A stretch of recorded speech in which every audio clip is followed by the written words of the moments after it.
তাহলে এই হচ্ছে গিয়ে লাউয়ের খোসা ভাজা। Good morning and welcome back to my channel willing heart. সকালবেলা উঠে ব্রেকফাস্ট হয়ে গেছে, এইবার দুপুরের মধ্যাহ্নভোজের জন্য কিছু প্রিপারেশন করছি, সেটা আপনাদের সঙ্গে একটু শেয়ার করছি। আশা করি ভালো লাগবে। এটাও একটা ভেজ আইটেম, আশা করি ভালো লাগবে। লাউয়ের খোসাটা সেদ্ধ করতে দিয়ে দিলাম, একটু হালকা সল্ট দিয়েছি। এবার এটা সেদ্ধ হোক, আমি একটা মশলা তৈরি করে নেব। মিক্সিতে দিয়ে দেব একটু পোস্ত আর দেব অল্প একটু সর্ষেটার পরিমাণ একটু অল্পই দেব, যাতে পোস্তটাই বেশি স্বাদটা আসে। এইবার দিয়ে দেব 1 চিমটি নুন, আর এটাকে একটু ড্রাই করে। এবার এটাতে দিয়ে দেব 2 টমেটো আর এই যে 2 কাঁচা লঙ্কা দিয়ে এটাকে গ্রাইন্ড করে নেব। এই যে পোস্ত আর সর্ষেটা কাঁচা লঙ্কা দিয়ে এইভাবে করে গ্রাইন্ডারে গ্রাইন্ড করে নিলাম। এবার মেইন প্রিপারেশনে যাব। এটাকে খোসাটাকে জল ঝরিয়ে নেব।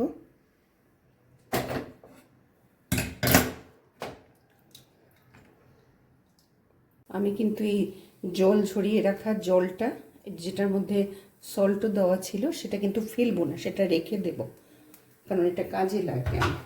এবার কড়াটা বসিয়ে দিয়েছি, মাস্টার্ড অয়েল ইউজ করছি। ফোড়ন দিয়ে দেব এই যে কালো জিরে।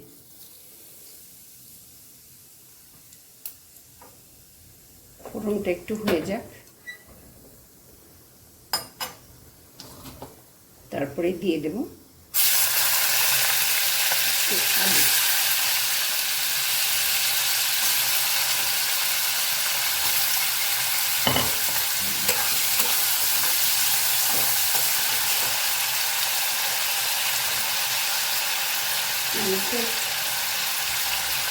সল্ট দেব,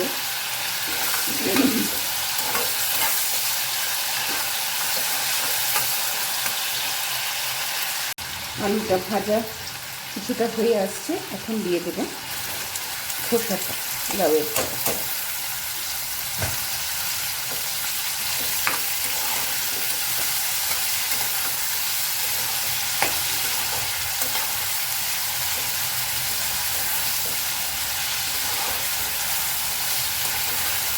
আপনাদের কীরকম এই লাউয়ের খোসা ভাজা খেতে লাগে কমেন্ট করে জানাবেন।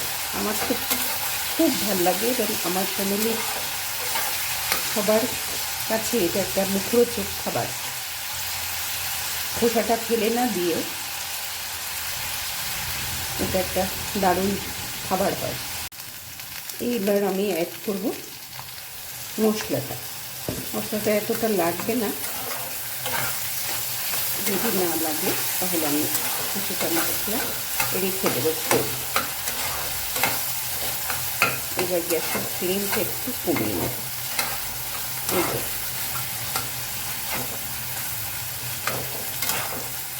একটু মশলাটা ঠিক আছে, আর একটু দেওয়া যেতে পারে। এইভাবে করে দিয়ে একটু মিশিয়ে নেব, যাতে মশলার কাঁচা গন্ধটা এখানে না থাকে। আর আলাদা করে তো টমেটো দেওয়ার দরকারই নেই, কারণ আমি এই গ্রাইন্ডারে মশলাটা করার সময় ওটা দিয়ে দিয়েছি। এইবার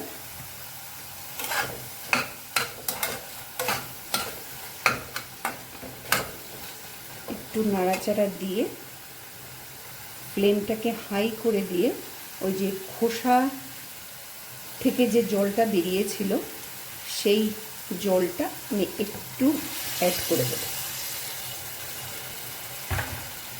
বাকি জলটাও আমি ফেলবো না, অন্য কোনো সবজিতে আমি ওটাকে ইউজ করে নেব। এই যে এইভাবে এইবার একটু কমিয়ে দেব, দিয়ে আমি যে এর আগে করে রাখা যে ডালের বড়াটা বেশি হয়েছিল আমার কাছে, সেটা আমি একটু এইভাবে ভেঙে ভেঙে অ্যাড করে দেব। আসলে এই ধরনের সবজিতে এই বড়া বা ধরুন ভেজে রাখা বড়ি যেটা থাকে সেটা দিলে পরে সেটার টেস্টটা একটু খুব ভালো লাগে, আমার অন্তত ভালো লাগে এবং আমার ফ্যামিলির অন্য মেম্বারদেরও ভালো লাগে। এটাকে একটু শুকিয়ে নিতে হবে। আমি তো এটাতে সল্ট দিয়েই দিয়েছি, একটু শুকিয়ে নিয়ে তারপর নামিয়ে দিই। এটা প্রায় হয়ে এসছে, আমি আর এটাকে গ্রেভিটাকে শুকিয়ে মানে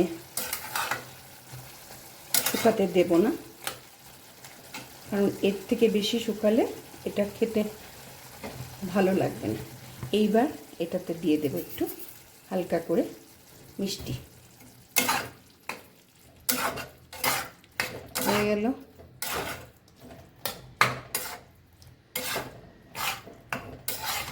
এই যে দেখুন, একদম সহজ।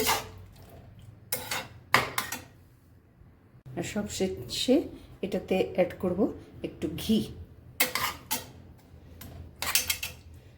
এই ঘি, গরম মশলা, এগুলো এমন একটা জিনিস যে নিরামিষ তরকারিতে একটা আলাদা ফ্লেভার আনে। অল্প করেই দেবেন, এটা অপশনাল। যদি আপনাদের ঘি পছন্দ না হয় তাহলে এটা ইউজ করবেন না।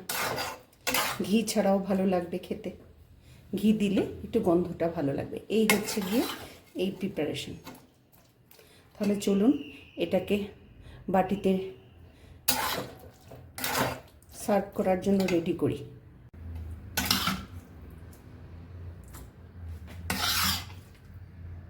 খুব অল্প সময়ে এটা একটা দারুণ মুখরোচক খাবার, মধ্যাহ্নভোজের।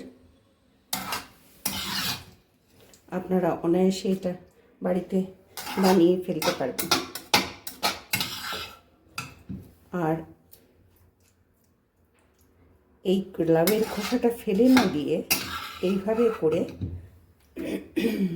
ছেচকি বলুন বা এইভাবে করে খোসা দিয়ে পোস্ত দিয়ে, এখানে আপনারা ওইটা সর্ষেটা ইউজ না করে শুধু পোস্ত দিয়েও করবেন। আপনারা জানেন নিশ্চয়ই, আপনারা এটা একটা কমন রেসিপি। দীর্ঘদিন ধরেই এটা একটা দারুণ উপাদেয় সবজি।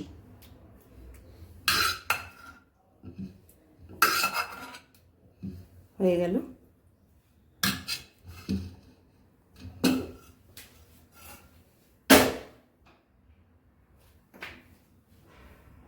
তাহলে এই হচ্ছে গিয়ে লাউয়ের খোসা ভাজা পোস্ত সর্ষে দিয়ে।